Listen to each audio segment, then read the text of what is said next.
O'Reilly. You need parts? O'Reilly Auto Parts has parts.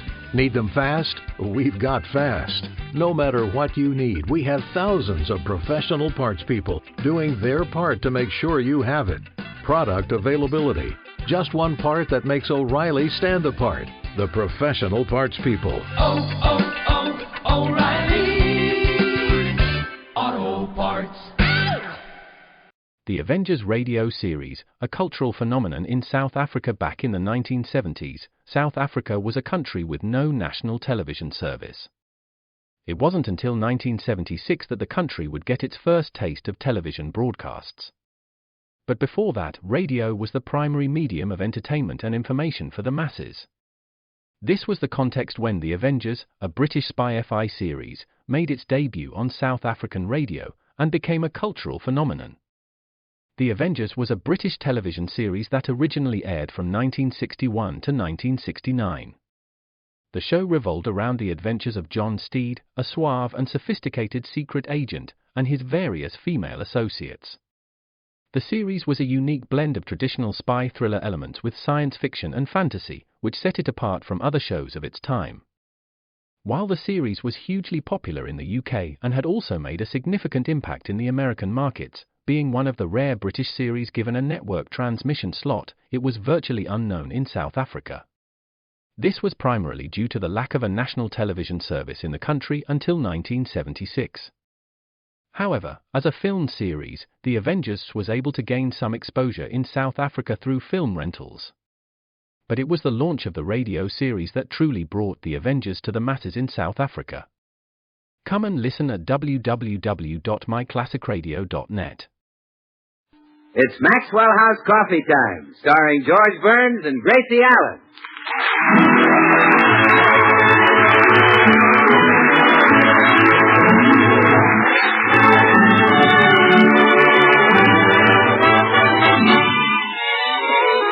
With yours truly, Bill Goodwin, and the music of Meredith Wilson and his orchestra. For deep down laughs and listening enjoyment, it's George and Gracie. And for deep down coffee drinking enjoyment, it's Maxwell House, with extra flavor in the blend because of choice Latin American coffees, skillfully combined. Extra flavor in the cup because Radiant Roast develops the full flavor of every coffee bean. And the result is that today more people buy Maxwell House than any other brand of coffee in the world.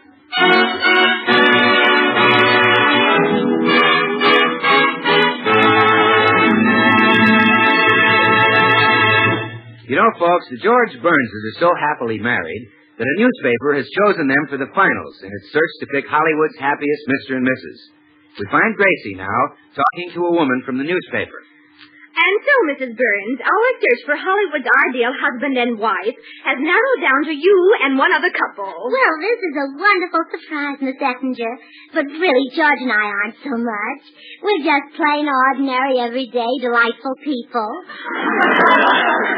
Well, Mrs. Burns, since you're so happily married, perhaps you have some advice to pass along to young girls in the matter of choosing the right husband. Yes, I have. When I was very young, I made up my mind that I would find the perfect man. Man with personality, looks, brains, talent, and charm. I searched for 3 years before I finally married George Burns. Then your advice to young girls would be? Do just what I did. Give up the hopeless search and marry the man you love.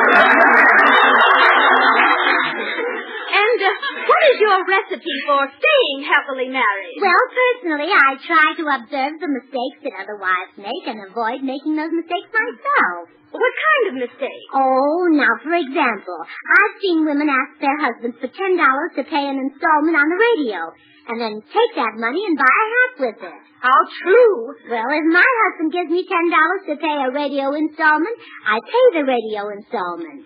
If I need a hat, I use the rent money. I see. I can get a much better hat that way. I understand how using the rent money gets you a better hat. But does that make your husband happy? Oh, yes, he loves to move. Well, Mrs. Burns, isn't it difficult to maintain a career and a home at the same time? I mean, isn't it drudgery to come home from the studio and have to cook dinner? Miss Effinger, If you were cooking for the one you love, would you call it drudgery? No, I guess I wouldn't. Well, neither does George.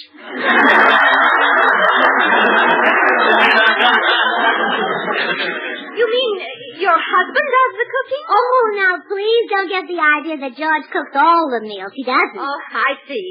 Twice a week we eat out. I must confess that your methods for maintaining a happy marriage are a little unorthodox. However, if you can prove to me that you and your husband are happier than the Galens, you'll win the contest. The Galens? They're the other couple in the finals.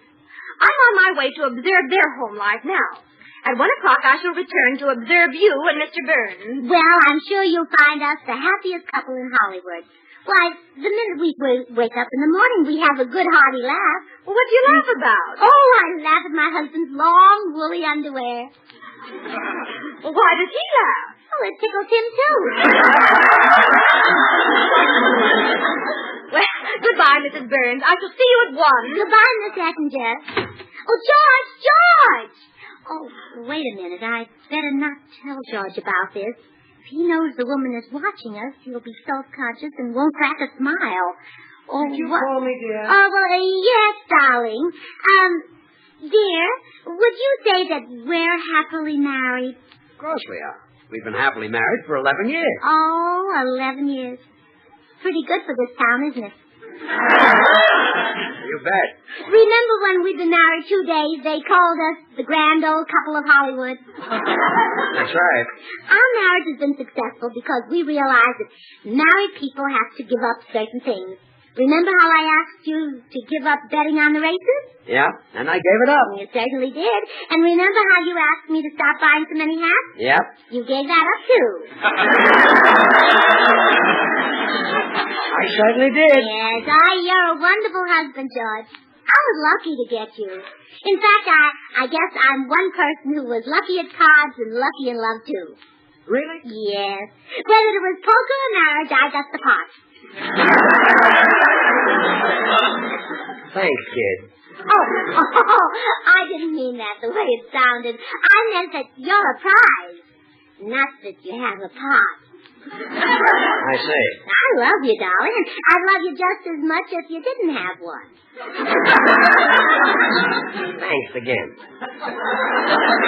Do you love me as much as I love you? Of course I do. Well, I'd like to hear you say, darling, I love you. Okay. Darling, I like to hear those things, you know. All right. Darling, You can't just take them for granted. Okay. I want to hear you say that you love me. Darling. Just small little words. Darling. They mean so much to us, too. Darling. Just got a message. Gracie. Yes? Darling, I love you. Oh, now, you see that wasn't hard, was it? Say it again. Darling. Oh, I hear those things, you know. I'll try it again tomorrow. Yes. Oh, good morning, folks. Oh, good morning, Meredith. Meredith, do you realize that George and I have been happily married for 11 years now? 11 years? Mm-hmm. Gosh, have you been married that long, Gracie? Yes, I have, Meredith. 11 years. Half my life. Gracie, you were not 11 when you married me. If you were under 18, you would have needed your mother's consent. And believe me, that we didn't have. Did your mother dislike George, Gracie? Well, I wouldn't say she disliked him. I'd say she sort of despised him. The feeling was mutual. You know that place in the wedding ceremony where the man says, if anyone can show cause why these two should not be married, let him speak now? Yes. Well, Mama got up and filibustered. But we've been very, very happy, Meredith. Why don't you get married? Me? Oh, I guess I will someday if the right girl ever proposes to me. It's up to you to do the proposing. Haven't you ever been in love? Oh, yes, George. I had quite a case on a girl once. She played the harp in my orchestra. Fine musician. You liked her, huh? Very much. Her cadenzas were remarkable. Well, Well, I guess there's nothing like a girl with remarkable cadenzas. Unless one that sings baritone. Meredith, what happened with you and this girl? Well, we used to get in my coupe and drive up on Lookout Mountain. And, well, if I may use an overworked expression, we made beautiful music together. Oh? Well, why did you break up? It just got to be too much work getting that harp in and out of the coupe.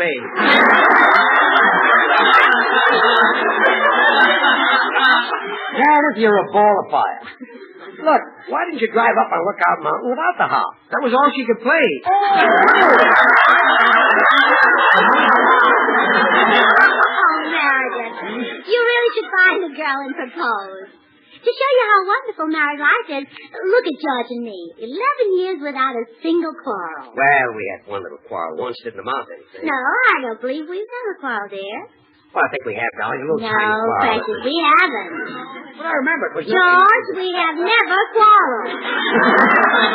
But I remember you fussing at me. I have never raised my voice to you, but never. Well, answer me, have I? Well, Well, don't you dare talk back to me. talk back to you if I want Oh, to. no, you won't. Now apologize.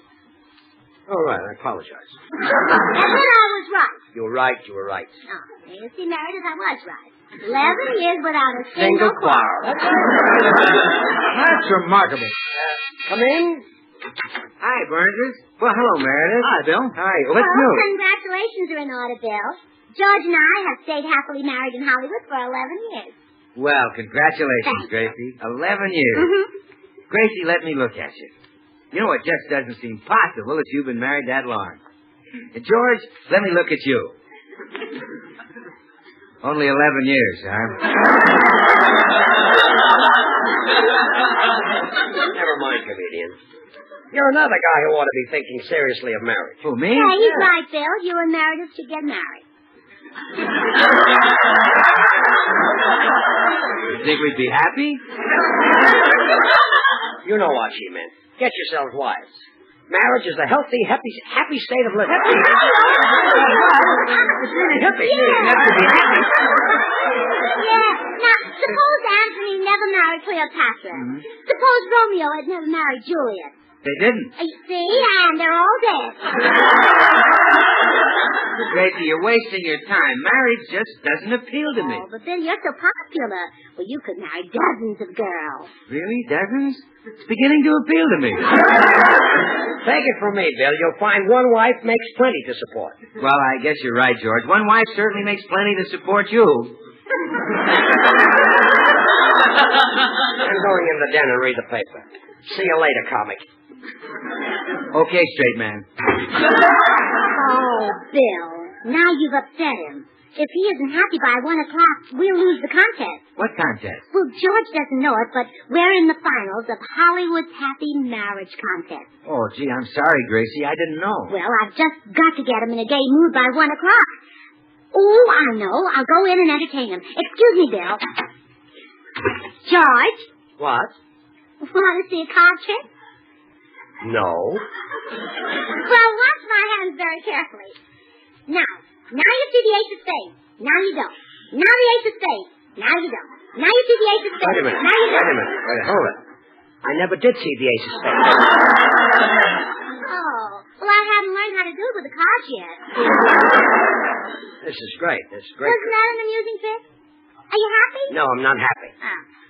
Well, here's a joke I heard on the bus yesterday. A man came home and found his wife sitting in the bathtub with no water in it. So he said, "Honey, there's no water in the tub." And she said, "I know it."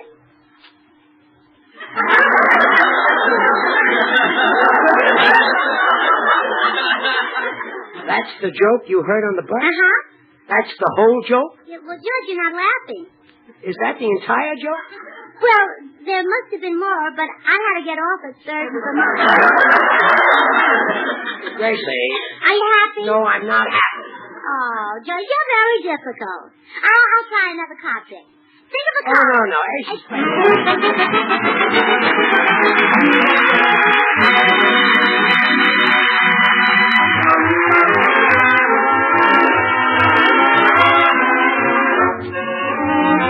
It's Meredith Wilson and his orchestra.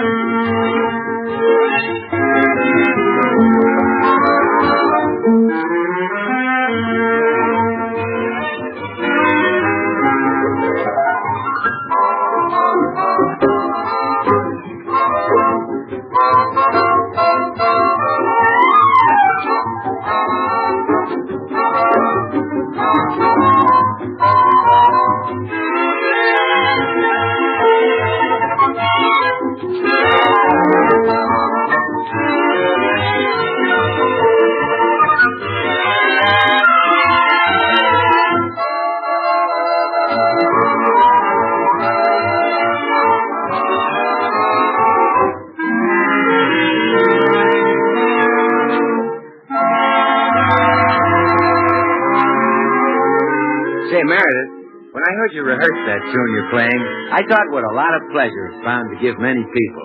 Well, Bill, On the Oregon Trail is not only pleasant listening, but it must recall for a great many families legends and stories of an important part of our early American scene. Yes, for tales have been passed from generation to generation about how the ox teams plodded through that country of scenic wonder. And as you know, you can follow that trail today. If you do, you'll touch places that bear wonderful names. Listen to... The Black Museum. Horror and mystery based on Scotland Yard's collection, Orson Welles was both host and narrator for stories of horror and mystery based on Scotland Yard's collection of murder weapons and various ordinary objects once associated with historical true crime cases. Walking through the museum, Welles would pause at one of the exhibits, and his description of an artifact served as a device to lead into a wryly narrated dramatized tale of a brutal murder or a vicious crime. In the United States, the series aired on the Mutual Network between January 1st and December 30th, 1952. Beginning May 7th, 1953, it was also broadcast over Radio Luxembourg, sponsored by the cleaning products Dreft and Miro. Since the BBC carried no commercials, Radio Luxembourg aired sponsored programs at night to England. In the United States, a program of similar scope, using many of the same picked cases as the Black Museum, and nearly mirroring its broadcast run, was broadcast by NBC called Whitehall 1212. The two shows were different in the respect that while Whitehall 1212 told the story of a case entirely from the point of view of the police starting from the crime scene, the Black Museum was more heavily dramatized and played out scenes of the actual murders and included scenes from the criminal's point of view. Come and listen at www.myclassicradio.net. Some of them. Independence Rock, Devil's Gate, Sweetwater River, Wind River Mountains, the Valley of the Bear. Names significant to our American scene. And I can't help thinking, too, that in so many homes today there's another name that's become a part of our American way of life. Maxwell House, a coffee of true distinction. For in this nation of coffee lovers, Maxwell House is bought and enjoyed by more people than any other brand. You see, Maxwell House experts skillfully blend these choice Latin American coffees. Manizales for mellowness.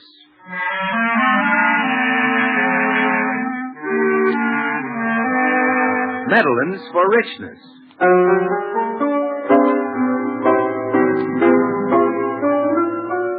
Other choice Latin American coffees for vigor.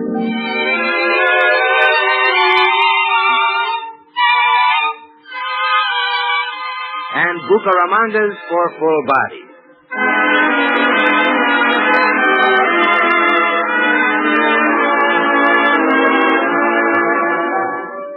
The result is coffee so full-flavored and richly delicious that north, east, south, and west, the name Maxwell House is synonymous with the phrase, good to the last drop.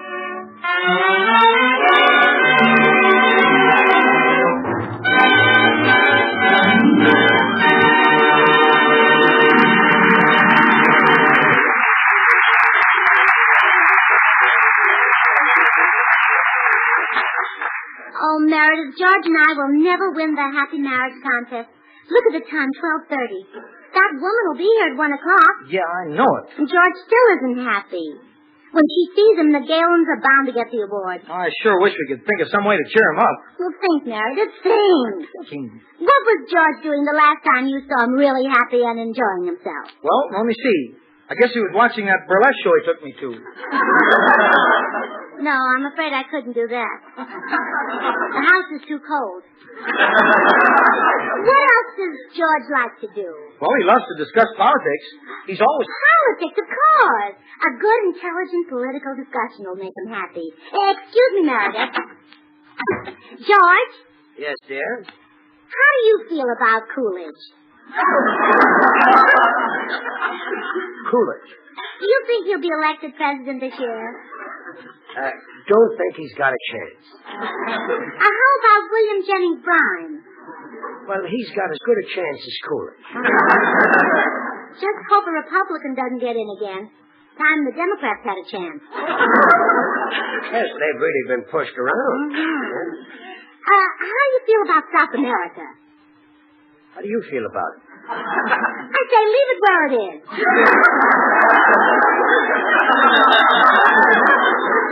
Yeah, let's not move it. It's heavy. Now, take inflation. How about that? Inflation? Yes. You tell me. Well, I don't think we should keep it a secret just because we invented it first. We should share it with all the United Nations. That's the spirit. Yes. And now let's take Congress. The meeting, you know. I know. I got a meeting. Some people want a long Congress, and some people want a short Congress. And you? Well, a lot of people are against the short Congress, but I say if Mr. LaGuardia wants to run, his size shouldn't keep him out. Fair enough. Mm-hmm. And then take the poll tax. I'm against it. You are? Oh, yes. Interesting. We're all Americans. Why should people pay a special tax because they came from Poland? Good argument. Yes. Now, what shall I take next? A powder right out that door. This talk about politics hasn't made you happy? No. Why not? I'm worried about Coolidge's chances. Oh, I'm sorry. Now, run along and let me brood about it. Oh, yes, dear. Oh, poor Cal. Well, did it make him happy, Gracie? No, and I can't understand it. He hangs on Gabriel Heater's every word, not much more attractive. Oh, excuse me, Meredith. Good day, Mrs. Burns. Oh, hello, Mr. Postman. I detect a note of sadness in your voice, and you're usually gay and carefree like me. Well, I have a problem. My husband is unhappy, and we're ended in the happy marriage contest. Oh, is there a happy marriage contest? Yeah, didn't you and your wife enter? Oh, I forgot. I guess your marriage would never win a prize. Not unless I entered my wife in the Golden Gloves. Does she still strike you? Mrs. Burns, 20 years ago I asked for her hand, and she's been giving it to me ever since. Well, into each life some rain must fall. Yes, but my wife shouldn't happen even in California. I guess you and I are both married to cloudburst. Oh, no, George isn't that bad. He's just an occasional drip. Well, compared to me, your husband should be as happy as a lark. Say, that's an idea. Maybe if you tell George how miserable you are, he'll see how much reason he has to be happy. Bring him on. I'll fill his little heart with joy.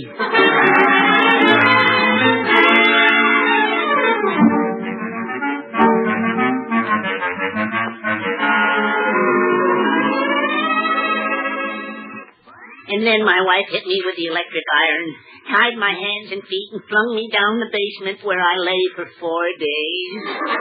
Oh, goodbye, Mr. Burns. Remember, keep smiling. Well, George, how do you feel now? Are you happy? Happy? How can I be happy when that poor little man is so miserable? But, dear... He made me feel terrible. I'm going in again. Now I'm going to start all over again and make him happy. Yeah, and that woman will be here in 15 minutes. Yeah, let's see now. I know how Clara Bagley made her husband happy recently, but I wouldn't have time for that. What did she do? She had a baby. No, I guess that's impractical. It would be a lot easier to make George happy if he wasn't the worrying type. Meredith, I believe you've got it. He'll be much happier if I do all the worrying for both of us. He sure ought to be. Well, I'll stop his worries right now. George? What? From now on, I don't want you to do any worrying. Well, fine. I'll do it for both of us. Good. So, don't worry about the postman. Don't worry about your electric razor. Don't worry about... Wait a minute. What happened to my electric razor? Oh, it got kind of clogged up when I peeled the carrots with it. You peeled carrots with my electric razor? Don't the worry new one about that I just got? Don't worry. From now on, I'm worrying about everything. The fender on the car, too. Fender on the car? Yeah, well, I sort of ran into the rear end of Mr. Connor's milk truck. Oh, no. Yeah, but don't you worry about it. I'm handling all the worrying. Now, you happy? No, I'm not happy. Still brooding about Coolidge. Yeah, about Coolidge. Now, get out of here. Well, Meredith, Hello, Bill. Hi, Gracie. I came back to see if you'd won the happy marriage contest. Well, not yet, and we haven't a chance unless George cheers up. Oh, the little man is still unhappy, Oh, huh? Bill, you ought to see him. He doesn't look like himself. And you're complaining? What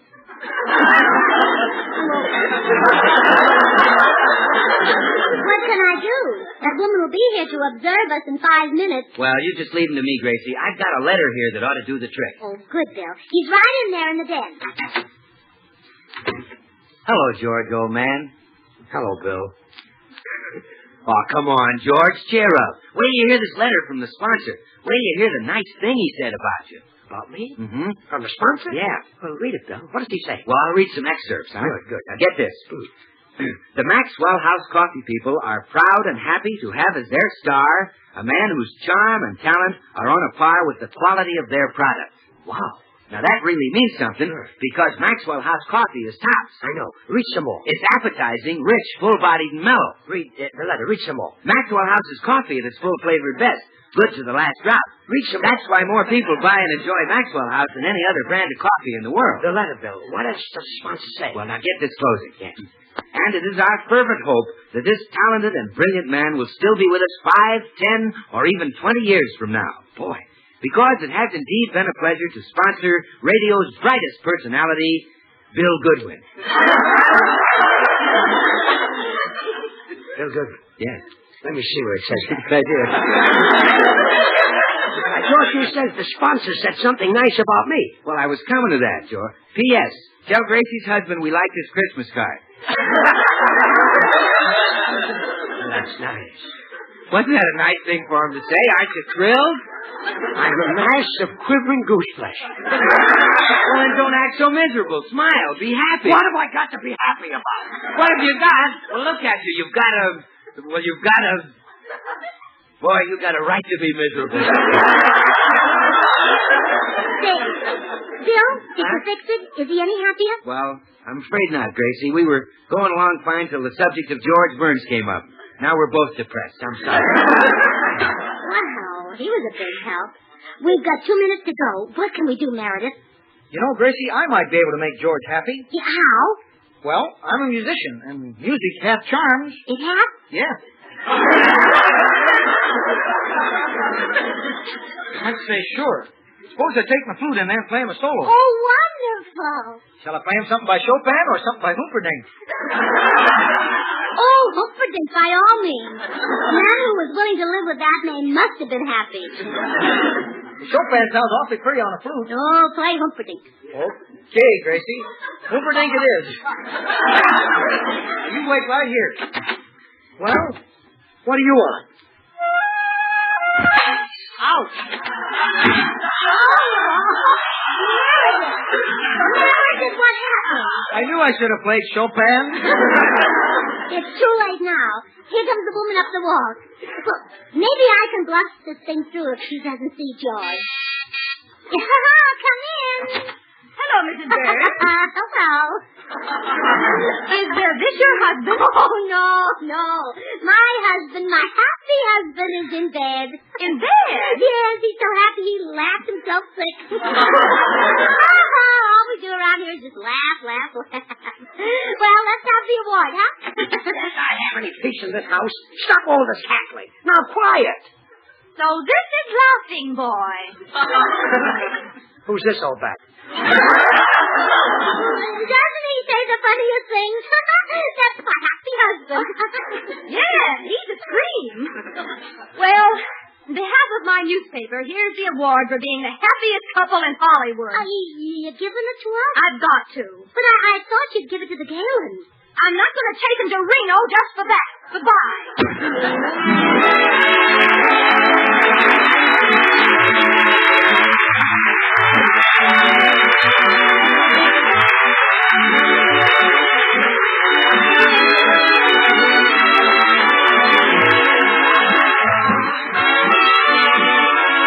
Join us again next week when we'll all be back. George Burns, Gracie Allen, Meredith Wilson and his orchestra, and yours truly, Bill Goodwin. Until next Thursday, then, good night and good luck from the makers of Maxwell House, America's #1 brand of coffee. Always good to the last drop. Gracie, I'm sorry I lost my temper. I guess we really are the happiest couple in Hollywood. Oh, sure we are. And that's because you're the boss and I do whatever you say. Oh, I'm not the boss. Oh, yes, you are, dear. Oh, no, I'm not. Yes, you are. No, really, George, I'm running this house, and when I say you're the boss, you're the boss. I lost my head. Just call me bossy. Oh, that's good. Good night. Stay tuned to this station because Dinah Shore's open house is coming on in just a second. Dinah's special guest tonight is Jack Carson. Oh, goody, goody, Jello pudding tonight. It tastes like Grandma's, only more so. You ain't kidding, that's right. And just the Jello sticks delicious, locked in flavor, can't be beaten. So the fruit for Jello pudding's in the eating. The Jello twins are hard to find, but keep on looking in your store. When sugar shortages are over, there'll be more. Just a taste of Jello pudding or of Jello, and you know it's the one and only Jello.